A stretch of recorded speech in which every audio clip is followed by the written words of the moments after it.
Muy buenos días, sean todos bienvenidos a su noticiero Sam JD. Hoy les contaremos sobre el tema la prosa romance. Comenzamos dando inicio al concepto. Adelante con la información, Angie Prieto.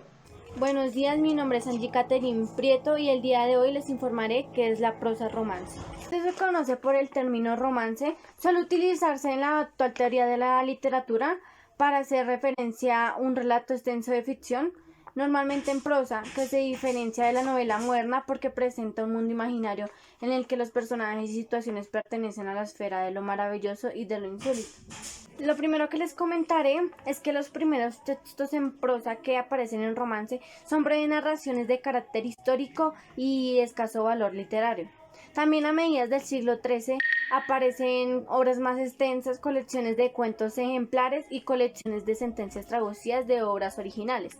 También la prosa en romance castellano aparece con posterioridad a la lírica y a la épica. En general no son obras originales, sino traducciones de obras orientales. Y por otro lado, un romance consta de grupos de versos de 8 sílabas con rima sonante en los versos pares. No poseen división estrófica. Todos los romances viejos son anónimos y son fluidos en gran manera por la religión, la guerra y el amor.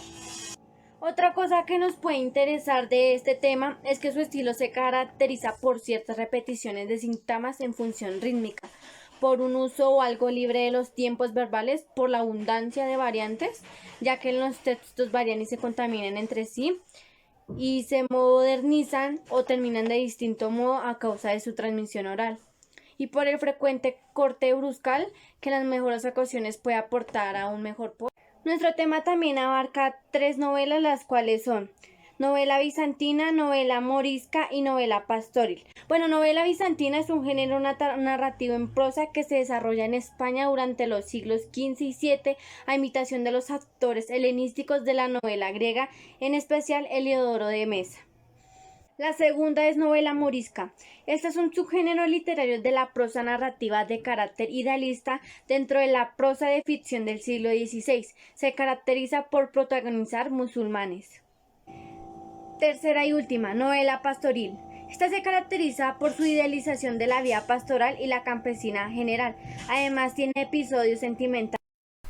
Comenzaré hablándoles sobre la prosa medieval, que está impulsada por dos factores.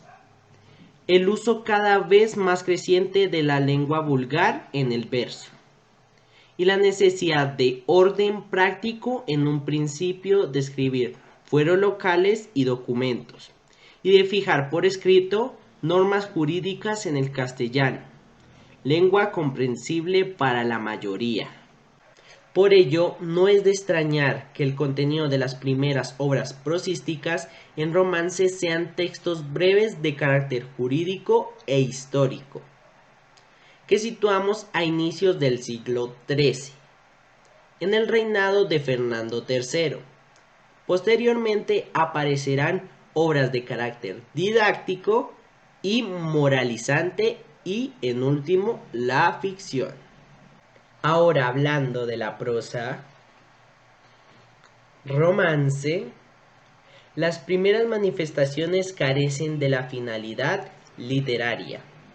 En el siglo X o a comienzos del siglo XI se escribieron las glosas emilianeses y las glosas silenceses, que son anotaciones al margen de un texto latino, realizadas en romance. Les comentaré también que Alfonso X fue quien impulsó la prosa romance. Él creía que la difusión de la cultura de la lengua que hablaba la gente facilitaría su labor educadora. Se valió para ello de la Escuela de Traductores de Toledo, en la que reunió a destacados sabios musulmanes, cristianos y judíos. Bajo su dirección se escribieron diversas obras y se tradujeron otras. De esta manera el castellano fue convirtiéndose en una lengua apta para tratar asuntos jurídicos, históricos y científicos, cosa que hasta ese momento estaba reservada para el latín, que era la lengua de transmisión de la cultura. Atención, no podemos olvidar que el nombre de Alfonso X el Sabio aparece al frente de tratados científicos, obras legales, compilaciones históricas y composiciones poéticas, líricas y narrativas, de amor y de burlas, y cantigas religiosas. Tanto como él, su hijo Sancho IV, oigan bien, su hijo Sancho IV, no Sancho Panza, promovieron como reyes de Castilla y León la elaboración de un considerable número de obras de muy distintos géneros ensayísticos. Buenos días a todos, ¿cómo están? Mi nombre es Chayla y les doy la bienvenida al noticiero Sam, J y D. En esta ocasión yo les hablaré sobre los géneros o subgéneros y las características. Primero, la poesía narrativa medieval.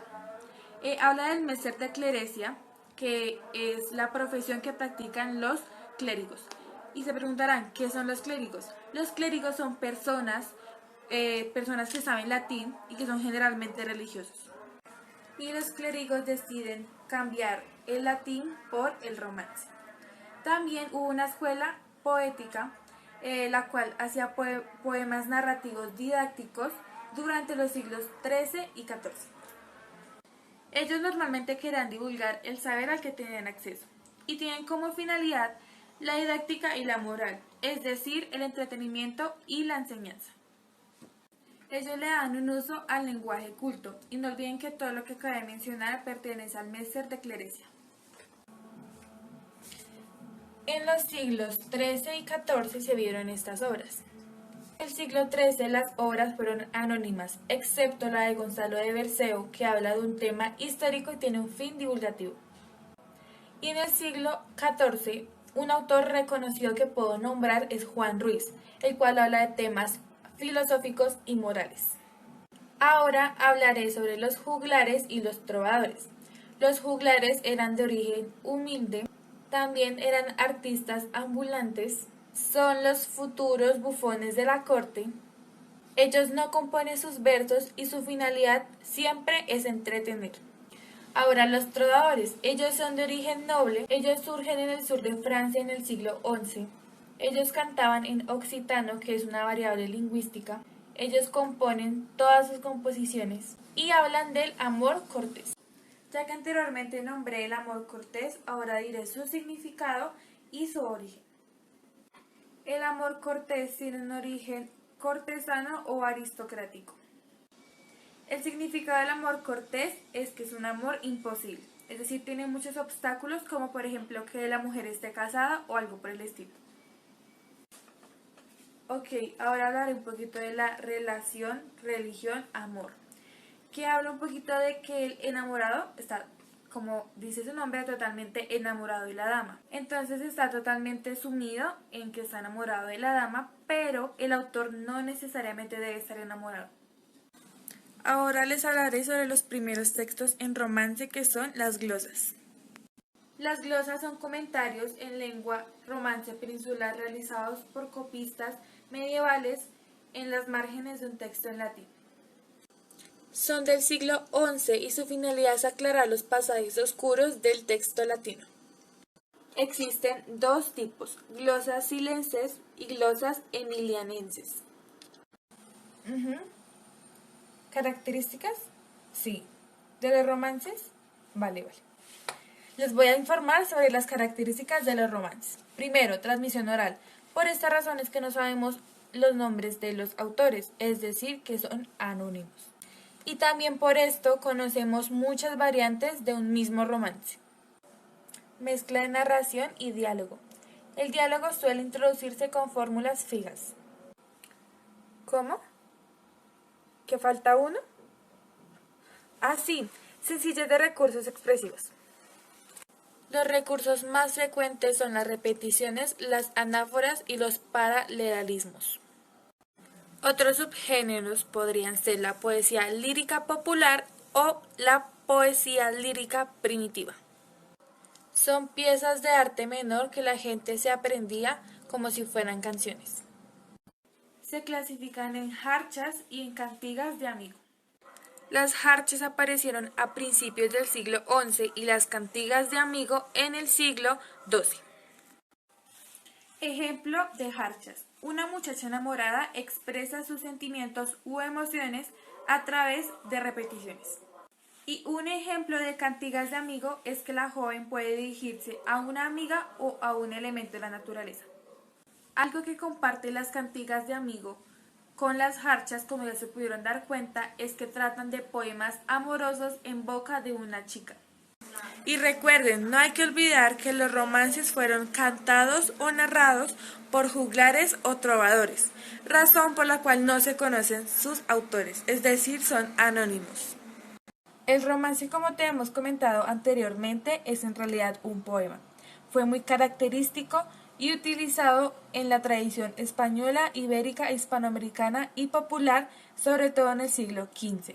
Como dije anteriormente, todos los autores son anónimos, es decir, no se sabe quiénes son, pero el primero que se tiene constancia es de Jaume Olesa de 1421.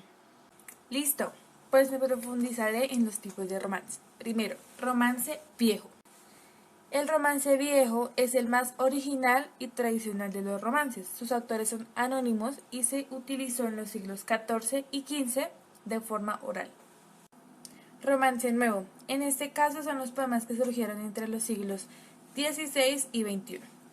Aquí sí conocemos algunos autores, como Antonio Machado, Quevedo, Cervantes, Luis de Góngora y Juan Ramón Jiménez. Romances históricos. Como su nombre lo indica, cuentan momentos históricos o legendarios y están relacionados con el medievo español. Algunos más conocidos son el Cid y el Bernardo del Caprio. Romances épicos. Estos romances se encargan de dar un testimonio de un héroe histórico.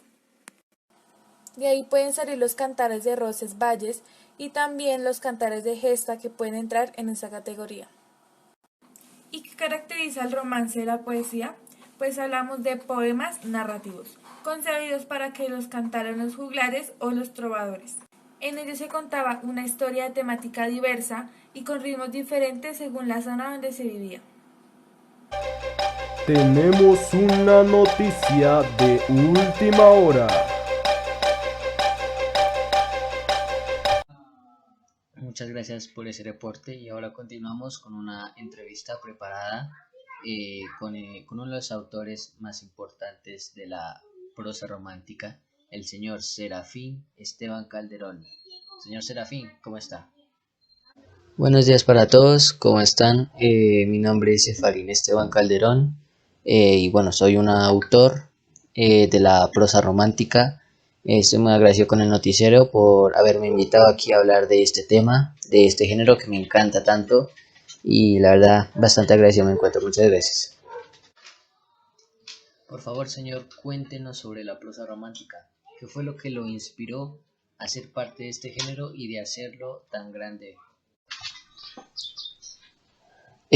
Sí, pues la verdad es que yo estudié literatura y bueno, empecé trabajando como un abogado en la ciudad de Granada, pero no fue algo que me llamara mucho la atención, así que decidí irme por lo que yo había estudiado en realidad y la verdad es que agradezco eso. El tema del romanticismo fue lo que más me llamó la atención, era un género que estaba dando excelente en todo el mundo.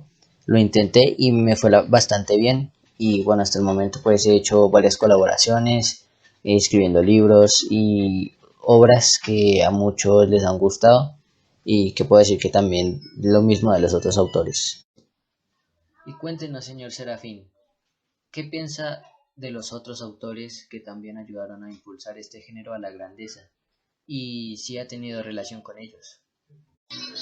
Sí, la verdad es que sí he colaborado con otros autores como José Mesonero Romanos. Con él hicimos una obra literaria bastante grande. Y pues por otro lado es que también había mucha competencia de autores en ese tiempo, digamos, habían bastantes y eso fue también lo que hizo crecer este género tan grande, o sea, que se volviera tan grande y tan conocido, obviamente en esa época. Y por favor, señor Serafín, cuéntenos sobre sus obras, en qué se inspiró para hacerlas y cómo las hizo. Sí, la verdad es que he hecho varias novelas, artículos y cuentos Y bueno, entre ellos está Inscripciones Árabes de Granada, que bueno, para muchos es una de las más grandes, la favorita, pero en mi perspectiva de las mejores está Escenas Andaluzas, que me tomó bastante tiempo. También está Cristianos y Moriscos. Y bueno, pues de últimos dejé la campana de Huesca, que bueno, me basé en la espera, me basé, como lo dice el propio nombre, en el amor y el cariño, más que todo. Y aunque nada, son más nombres también de parte de la soledad, como también lo decía mi seudónimo, el solitario. Entonces es más por eso. Y díganos, señor Serafín, ¿qué opina sobre las obras literarias de otros autores de la época de la prosa romance y sobre ellos con respecto al haber hecho sus obras? Por favor, díganos, queremos saber su opinión. Sí conozco otros autores y sus obras como Mariano José de Larra, que él escribió artículos literarios donde daba su opinión sobre la prosa romance, pero no solo eran artículos literarios, eran artículos de costumbres y políticos y otros más, pues con los que él daba su diferente opinión sobre este tema, sobre este género, que nos unió en un solo género literario. José de Esponsedra, pues él creó varias novelas, pues también como Enrique Gil y Carrasco, que ellos crearon novelas bastante importantes en España. Pues Agustín Pérez Zaragoza, él fue destacado por sus narraciones de terror, por sus obras.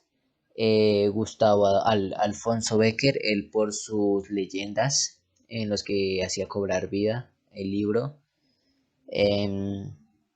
Y bueno, también ya mencionado el señor Ramón de Mesonero Ramos, que bueno, él fue el más grande de los de, de los artículos periodísticos. Bueno, señor Sarafín, muchas gracias por esta pequeña entrevista que nos otorgó, de haber sacado de su tiempo. Yo soy Jaime Díaz, los dejo de vuelta en el estudio con mi compañero David. Muchas gracias. Disculpen. En este momento me están comunicando que hemos recibido una llamada de una televidente que quiere aportar a nuestro tema el día de hoy. Ella se llama Manuela Galvis. Aló, ¿qué nos quieres decir? Hola, bueno, pues continuando con lo que ustedes han dicho, quiero hablar sobre el infante, don Juan Manuel, que le dio a la prosa castellana el carácter literario o que le faltaba hasta entonces, y este fue el principal impulsor de la literatura castellana en prosa. Fue noble y se muestra orgulloso de su posición social y de su valía política y literaria. Este fue el primer autor español con una conciencia clara de escritor y bueno, pues este depositó una copia completa de sus obras en el monasterio de Peñafiel con el fin de conservar tal y como él las escribió, pero pues se perdieron en un incendio y sus textos no nos han llegado por medio de copias y muchos de ellos se han perdido definitivamente. Bueno, y también continuando con el tema, los primeros textos en romance fueron las glosas, que son comentarios en lengua romance peninsular, realizados por copistas medievales en los márgenes de un texto en latín. Los primeros textos en prosa que aparecen en romance son breves narraciones de carácter histórico y escaso valor literario. Y bueno, nos cuenta que a mediados del siglo XIII aparecen obras más extensas, colecciones de cuentos ejemplares y colecciones de sentencias traducidas de obras orientales. Y bueno, quien verdaderamente impulsó la prosa romance fue Alfonso, que creía que la difusión de la cultura en la lengua que hablaba la gente facilitaría su valor educadora.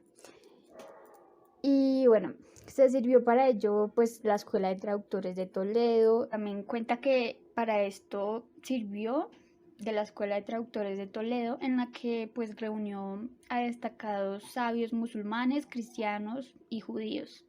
Bajo su dirección se escribieron diversas obras y se tradujeron otras. Y bueno, de esta manera el castellano fue convirtiéndose en una lengua apta para tratar asuntos jurídicos, históricos y científicos, cosa que hasta ese momento estaba reservada para el latín, que era la lengua de transmisión de la cultura. También quiero hablar sobre Jorge Manrique. Su obra más importante fue Coplas a la muerte de su padre y bueno, habla de la fama y de la muerte desde una perspectiva cristiana. La obra constante, 40 coplas de pie, quebrado en manriqueñas, y también escribió poesía cortés. Los autores son nobles de la corte y fueron cultos. Y bueno, estos se inspiraron en la poesía provenzal francesa pues para crear sus propias composiciones de amor. Y bueno, Márquez de Santillana o Íñigo López de Mendoza escribió obras en verso y en prosa. Y bueno, fueron famosos sus sonetos, los juglares. Iban de lugar en lugar relatando poemas épicos. Su finalidad era entretener y divertir a su público. Amenizaban el recitado con música y danza. Pues los poemas épicos mezclaban historia y leyenda y al mismo tiempo informaban y entretenían. Y por último, los trovadores. Estos fueron de origen noble, surgen en el sur de Francia, cantaban en occitano, variante lingüística, y componían sus composiciones amor cortés. Por último, quería darles las gracias por aceptarme la llamada y compartir con ustedes el conocimiento que tengo sobre la prosa romance. Hasta luego. Fue un placer estar nuevamente con ustedes. Nos encontraremos mañana en una próxima emisión de su noticiero Sam J.I.D., número 1 en noticias. Hasta mañana.